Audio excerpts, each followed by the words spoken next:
जय श्री राम सभी भक्तों को, जय माता की। फिर एक नई वीडियो के साथ आप सबके सामने हाजिर हो गए हैं। और आज जो है हमारी जो वीडियो है वो बहुत ही ज़्यादा महत्वपूर्ण होने वाली है सभी संकट रोगियों के लिए। जो लोग जो है बहुत दिनों से इंतज़ार कर रहे थे कि कोई कुछ ऐसा उपाय बताइए या कुछ ऐसा बताइए जिससे जो है हम संकटों से अपने आप की मुक्ति कर सके, या फिर संकट की शुद्धि कैसे की जाती है शरीर के ऊपर। जिस संकट रोगी के ऊपर जो है संकट है तो उसको अपने शरीर की शुद्धि कैसे करनी चाहिए जिससे जो है संकट उसका जो है वो डाउन हो जाए या संकट उसको तंग ना करे। तो अंत तक बने रहिए, तभी आपको पता चलेगा। और वीडियो तभी समझ में आती है जब तक आप अंत तक देखते हो। अगर वीडियो अच्छी लगती है तो लाइक करें, शेयर करें, कमेंट करें। और अगर आप चैनल पे पहली बार ही हैं तो चैनल को भी जरूर सब्सक्राइब करें, साथ में बेल आइकन उसको प्रेस करें ताकि आने वाली हर एक वीडियो की नोटिफिकेशन सबसे पहले ही आपके फ़ोन में पहुँच जाए। चलिए शुरू करते हैं आज की वीडियो। जय श्री राम जी। जय श्री राम, जय सीताराम, जय बालाजी महाराज। मेहंदीपुर की पवित्र कृपा आपके परिवार पर निरंतर बरसती रहे, क्योंकि इसमें आपका अधिकार है। और मेरी जगत जननी माँ भवानी अम्ब की कृपा आपके घर में अन्नपूर्णा रूप में वास करे। अगर माँ अन्नपूर्णा रूप घर में वास करता है ना, तो उस घर से कभी कोई भूखा नहीं जा सकता, उस घर में कभी दरिद्रता नहीं आ सकती, उस घर में कभी धन की कमी नहीं हो सकती, क्योंकि माँ गौरी के समस्त रूप माँ गौरी में समाये हैं। तो इसलिए अन्नपूर्णा रूप में वास करवाना बहुत जरूरी होता है। इसलिए मैं बोलता हूँ, किसी ने मेरे को इस प्रकार का क्वेश्चन किया था कि गुरुजी आप अन्नपूर्णा रूप में क्यों बोलते हो, क्योंकि अन्न से ही सब कुछ है। तो आज मैं आपको बता रहा हूँ कि जो व्यक्ति पेशी खाता है, शरीर में रोग है, बीमारी है, संकट ने आकर घेर लिया है, चाहे शरीर के अंदर कोई ऐसा रोग भी उत्पन्न हो गया है, उसके लिए भी ये कार्य जो है बहुत ही ज़्यादा प्रभावशाली है। अब करना क्या है, बड़े ध्यान से और बड़े गौर से सुनना, क्योंकि आपके शरीर का शुद्ध होना बहुत ही ज़्यादा अनिवार्य है। जब आपका शरीर शुद्ध हो जाता है तो शरीर के अंदर ना तो रोग रहता है, ना दोष रहता है, ना बीमारी रहती है। अब कैसे करना है ये मैं आपको आज बताऊंगा। आपको पता है कि 10 तारीख को भीमसेन एकादशी है, जो कि निर्जला एकादशी भी जिसको कहा जाता है। भीम ने एक ही एकादशी रखी थी। एकादशी का जो फल है हमारे वैदिक शास्त्रों में बहुत ही ज़्यादा बहुमूल्य बताया गया है। एकादशी रखने से शरीर का शुद्धिकरण भी होता है, आत्मा की शुद्धि भी होती है। अगर एकादशी का व्रत नहीं रख सकते तो कोई ज़्यादा वो नहीं है आपके ऊपर, लेकिन उस दिन जाप या मंत्र याचनाएं और पूजा याचनाएं जरूर करनी चाहिए। तो मैं आपको एक एकादशी से अगली एकादशी तक की एक पूजा बताता हूं, जो आपको पता है कि हर महीने में 2 एकादशी आती है, और एक एकादशी आपको रखनी है। भीमसेन एकादशी से आप उठा लीजिए, बड़ी एकादशी है, पुण्य की प्राप्ति कीजिए, क्योंकि इस दिन जो है मैं आपको संकट मुक्ति जल अभिमंत्रित करना सिखा रहा हूँ, जो कि आपको पता है निर्जला, जिसका नाम ही निर्जला एकादशी है।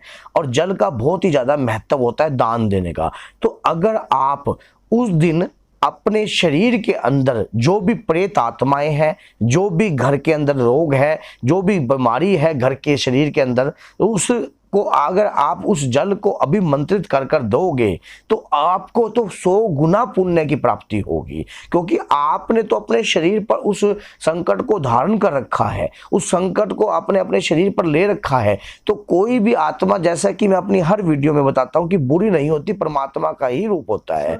तो उसी प्रकार से क्या होता है कि अगर आप अपने आप मेहनत कर कर जल को अभिमंत्रित करोगे और उसका जब ग्रहण करोगे और ये प्रार्थना करोगे कि जो मैं ये जल का ग्रहण कर रही हूं, ये मेरे शरीर में जो प्रेत आत्मा है उसको मुक्ति प्राप्त हो, उसको मोक्ष प्राप्त हो। अब कई व्यक्ति मन में यह होगा कि ये गुरुजी ने क्या कह दिया, मोक्ष क्यों प्राप्त हो। भैया करेगा वही जो पहुंचाना। हर किसी को देखो, हर कोई इस चीज को अपनाता नहीं है, लेकिन जिसके माध्यम से करेगा। आज किसी आत्मा को मोक्ष का रास्ता दिखाना आपका पहला कर्तव्य है, क्योंकि हम परम पिता परमात्मा की संतान है, ये आप भी जानते हो भली भांति। क्योंकि आपको पता है कि जब हम इस धरती पर कब अवतरित हुए, भगवान के द्वारा ही।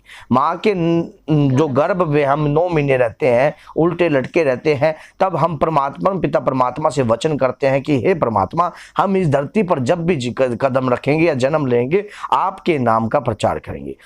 जैसा कि आपको पता है कि धीरे धीरे हमें अपनी जो सारी परमात्मा से जो बातें हैं, स्मृति है, वो याद रहती है जब बच्चा छोटा होता है। तो अपने परमपिता परमात्मा के मार्गदर्शन पे चलने में कोई बुराई नहीं है, उस आत्मा को सद्मार्ग का रास्ता दिखाने में कोई बुराई नहीं है। आपने करना क्या है? आपने करना है गीता का पाठ।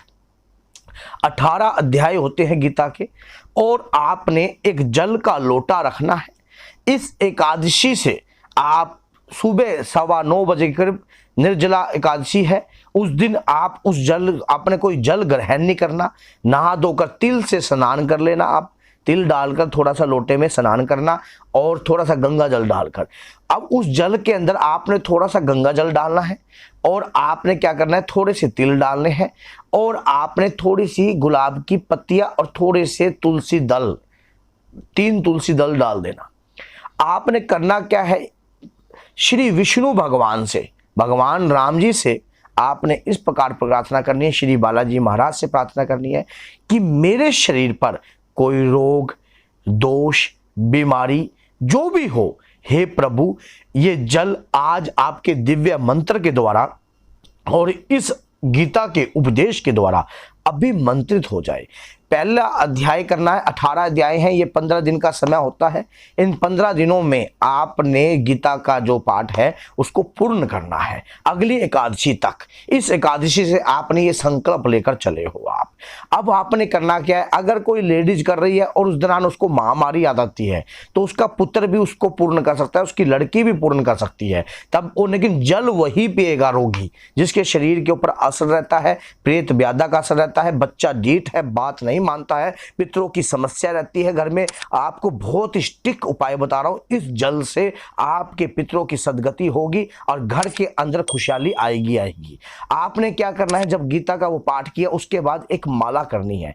मैं मंत्र आपको दे रहा हूं, स्क्रीन पर ये लिख देंगी मंत्र। तो मंत्र जो है, ओम नमो भगवते वासुदेवाय नमः, ओम नमो भगवते वासुदेवाय नमः, ओम नमो भगवते वासुदेवाय नमः। इस मंत्र की आपने एक माला नित्य करनी है और ये कहना है कि इस मंत्र से इस जल को अभिमंत्रित करना है।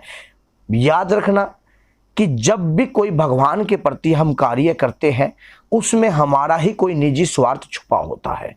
आप भगवान से विनय प्रार्थना कर सकते हो, आप उनसे कह सकते हो कि हे प्रभु मैं अपने लिए नहीं कर रहा, जो शरीर पर प्रेत व्याधा है या मेरे बुरे कर्मों के कारण या इस आत्मा का मेरे कर्मों के साथ कोई संबंध है, तो हे प्रभु कृपा कर इसको कष्टदायक ना कीजिए।